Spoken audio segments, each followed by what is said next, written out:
wefti balaadhan oo hogaaminayo badhasaabka cusub ee dhawaan uu soo magacaabay madaxweynaha jamhuuriyadda Soomaaliland muuse biixi cabdi gobolka sanag axmed cabdi muuse ayaa si balaadhan lagu soo dhaweeyay galkii dambe ee maanta degmada celafweyn qaybaha kala duwan ee bulshada ayaa soo dhaweyn u sameysay badhasaabka maamulka heer deegaanka degmada celafweyn madax dhaqameed aqoon-yahan iyo hadalka raad u tiro badan ugu horeyntiina waxa halkaasi ka hadashay qaybihi kala duwan ee bulshada soo dhaweynta u sameysay badhasaabka oo isugu jirta shacab iyo mas'uuliyiinta dawladda waxayna sheegeen inuu yahay shakhsi ku habboon xilkaasi uu magacaabay madaxweynaha jamhuuriyadda Soomaaliland muuse biixi cabdi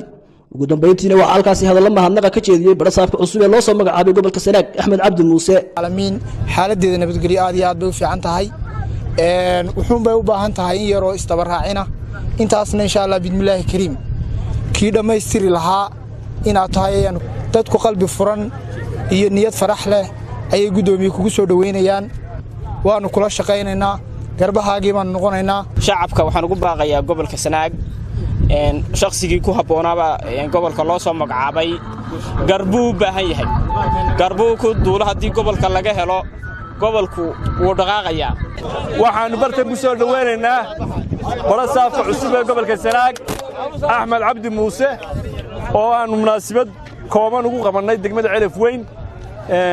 afaafkeeda hore waxaan leenahay gudoomiye ku soo dhawow degmada celafweyn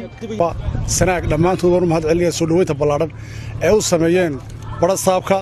marka labaadna waxaan u mahad celinayaa madaxweynaha jamhuuriyadda Soomaaliland ee soo magacaabay baryihii hore waxa la soo magacaabi jiray rag waaweyn oo odayaala oo la doonayo inay heshiisiyaan maanta waxaan arkaa inuu yahay kii hore marka sanag u qaadi lahaa ee idin midayn lahaa inay nabadgelyo tahay idinka afkiina ka sheegay waxaanu u mahad celinaynaa madaxweynaha jamhuuriyadda Soomaaliland ee noo magacaabay inamadayadii wax barta waxaan leenahay waa ku soo dhaweynaynaa gobolkaagii sanaaga lagu soo magacaabay degmadaadii celafweyn aad iyo aad baan kugu soo dhaweynaynaa kugu ducaynaynaa in ilaahay kugu asturo xilka maanta ilaahay baan ugu mahadnaqaynaa mar haddii loo soo magacaabay nin gobolka u dhashay oo kala garanaya waxaanu ku soo dhaweynaynaa gudoomiye waxaanuna ilaah kaaga baryaynaa xilka lagu soo magacaabay in la kugu asturo inaad noqoto kii ka soo baxa inaad ka noqoto sida loo tilmaamay reeraha kii mid waliba gacanta ku qabsado annana waanu ku soo dhaweynaynaa waxaanuna ilaahay ka baryaynaa in xilka loo magacaabay ilaahay u fududeeyo madaxweynahana waxaanu ugu mahadnaqaynaa gudoomiye axmed cabdi muuse ee uu soo magacaabay waxaanu horta kuu bixinaynaa oo kuugu ducaynaynaa inaad noqoto kii saxarka qaadi lahaa kii saxarka isha ka qaadi lahaa dadka wada dhashay ehelka ah ee isku dheggan ee dad kala xumeeyey inaad adigu ogaato in dadkan uu yahay dadkii dhiigga loo kala sugi jiray xilkaana in ilaahay kugu asturo oo kugu ducaynayna waana kugu soo dhaweynayna waana kugu kalsoonnahay madaxweynaha dalka haystana waanu uga mahadnaqaynaa badhasaabka cusub ee gobolka aad iyo aad baan u soo dhaweynaynaa waxaanu leenahay badhasaabkaas waa badhasaabkii ugu nasiib badnaa ilaa iyo iminka muddo ku siman 4 saacadood waxaanu ku dhex jirnay gobolka sanag ee mas'uuliyaddiisu ayna saaran tahay